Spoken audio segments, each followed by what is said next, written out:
turabashuje bakunzi mukurikiranye iyi channel yacu Umutima w'Urugo series. Tunejejwe no kubana namwe abakunzi bacu bari mu majyepfo y'igihugu, abakunzi bacu bari mu majyaruguru, abakunzi bacu bari iburasirazuba, inshuti zacu ziri iburengerazuba turabizi ko muhari, abaturanyi bacu bari mu gihugu cy'u Burundi turabasuhuje, inshuti zacu ziri muri Canada, abari ku mugabane wa Afurika mwese, umugabane w'Uburayi turabaramukije. Ngiye mureba hano kuri kamera nitwa Mushimiyimana Yvette, ndi umudamu ndubatse, mfite umutware n'abana babiri, nkaba ntuye i Kigali.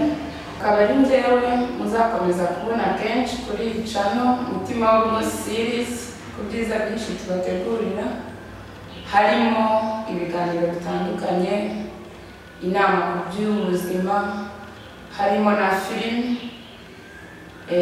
Muzayibona mu gihe kiri imbere, ntirasohoka, turi kwitunganya, ariko ndayibarakiye. Ni filime nziza irimo inama nyinshi umuntu ashobora kwigiramo, haba abana bato, urubyiruko, abubatsi ingo ndetse n'abakozi.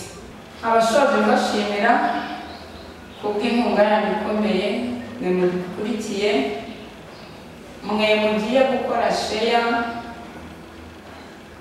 n'ababirarikira abandi kugira ngo mukurikire iyi channel yacu Umutima w'Urugo series. Abashoje baragize inama mugira amahoro.